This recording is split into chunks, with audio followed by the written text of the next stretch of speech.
Buenos días. Vamos a concluir el bloque 4 de la asignatura de métodos estadísticos relativo a medicina basada en evidencia con la revisión de esta temática con relación a metaanálisis y las revisiones sistemáticas. Primero vamos a definir qué es una revisión sistemática. Sería recopilar toda la evidencia empírica que cumpla con los criterios de elegibilidad establecidos. Vamos a reunir toda la bibliografía con relación a un tema, todos los artículos científicos de algún tema que cumplan con los criterios de calidad, que cumplan con criterios en cuanto a la metodología y la estadística.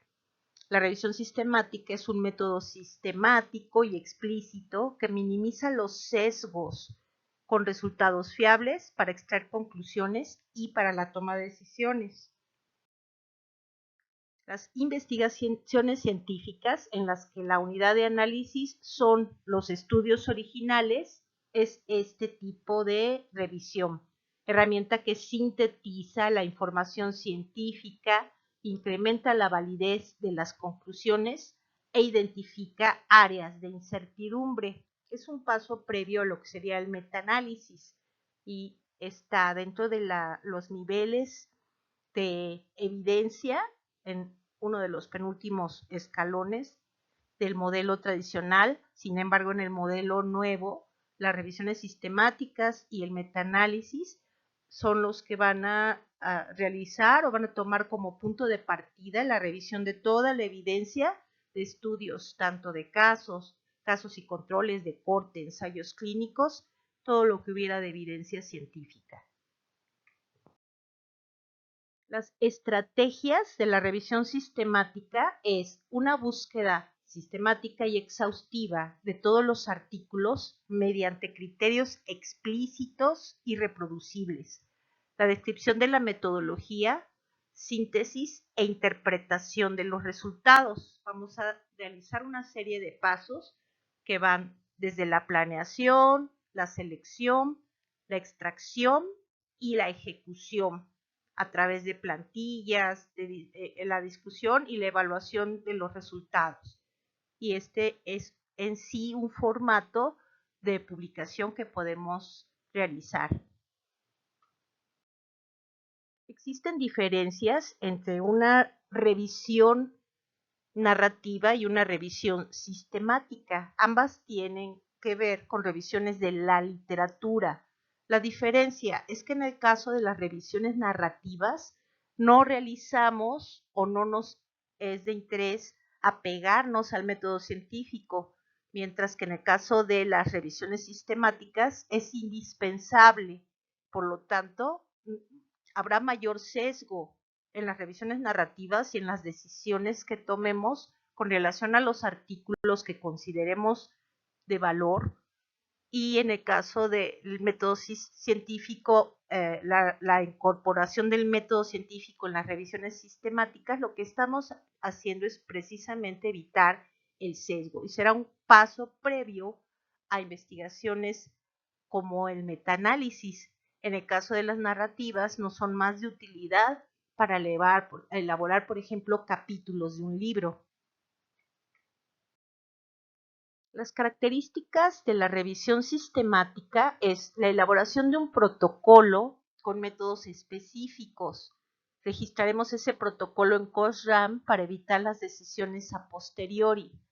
Las diferencias tienen que ver con características como la pregunta de interés, que en el caso de la revisión narrativa no hay una pregunta estructurada. En el caso de la revisión sistemática es nuestro punto de partida. La pregunta estructurada, el problema crítico bien delimitado.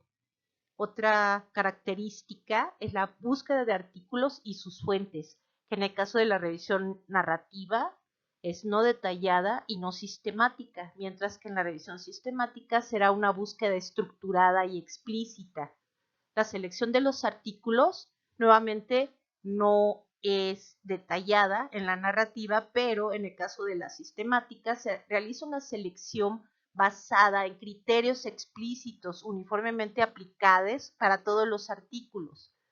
La evaluación de la calidad de la información es indispensable en la revisión sistemática, se realiza en forma estructurada.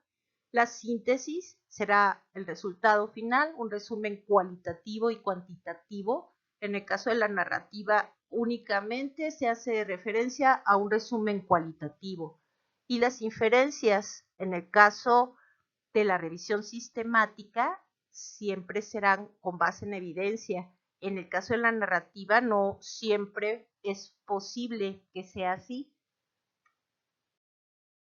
El proceso de selección para revisión sistemática sería, en primer lugar, identificar todos los artículos que hubiera del tema en las búsquedas iniciales de Medline, Embase y otras bases. Decidir el idioma y la fuente que vamos a considerar. Por ejemplo, aquí serían 2093 referencias, excluyendo las que estuvieran duplicadas. A veces ocurre que el investigador realiza la publicación del mismo artículo en diversas revistas, que no es lo correcto, pero a veces llega a ocurrir. La selección de artículos potenciales que cubran criterios de inclusión y de exclusión y capturarlos, tanto el título, el resumen, como el documento in extenso. Se hace la revisión, en primer lugar, de los resúmenes, descartamos los no elegibles, los que no sean en seres humanos, los que no realizaron muestreos aleatorizados, cualquiera que tuviese características que les demerite en la calidad científica, por ejemplo, aquellos donde no hubo intervenciones o donde no hubo comparación, si es este nuestro objetivo de análisis. Finalmente, quedan 241 elegibles, de los cuales se revisa el texto completo y aún aquí se descartan 189 no elegibles, no comparables, se excluyen y finalmente tenemos 52 elegibles, de los cuales aún se excluyen 27 que no registran eventos de interés. Al final solo quedan 25 evidencias científicas que cubren todos los requisitos y que vamos a utilizar para la elaboración, por ejemplo, de guías de práctica clínica y que vamos a considerar que es la mejor evidencia posible en algún tema en particular. El metaanálisis serán métodos estadísticos que permiten el análisis de resultados de estudios independientes. Nos permite el análisis de estimaciones precisas de los efectos de las investigaciones e indaga la consistencia entre estudios y explora las diferencias. Por ejemplo, en el caso del metaanálisis, en un cuadro podemos sintetizar los estudios que consideramos, por ejemplo, de estos 25 estudios, o en otra revisión sistemática previa elegimos, por ejemplo, 8, que fueron los únicos estudios que cubrían con los requisitos de calidad metodológica, por ejemplo, en la temática de efecto de angioplastía frente a fibrinolisis en la mortalidad de pacientes con infarto al miocardio. Se hace el análisis de cada uno de estos estudios, revisamos la población que incluían, las características de la estadística, la razón del riesgo y hacemos el gráfico para determinar si existe homogeneidad en los diversos estudios que vamos a considerar o hay alguno que se sale de lo homogéneo y que habría que considerarnos. Es muy importante determinar la homogeneidad o medir la heterogeneidad. Lo que esperamos es que haya una heterogeneidad baja y haya una alta homogeneidad, porque los estudios están empleando metodología similar en poblaciones de características similares, con intervenciones similares, y lo lógico sería esperar resultados similares que refuercen los planteamientos hipotéticos y la teoría que hayamos planteado. La gráfica de árbol, la forest plot, es la que nos va a permitir precisamente identificar aquellos estudios donde hubiese alguna diferencia. En este ejemplo la mayoría de ellos tienen resultados homogéneos y tenemos una heterogeneidad baja, que es lo que vamos a determinar como prueba. En este otro ejemplo, en 7 artículos de un estudio de casos y controles, observamos también resultados homogéneos solo en 6, pero hay alguno que se sale y es heterogéneo.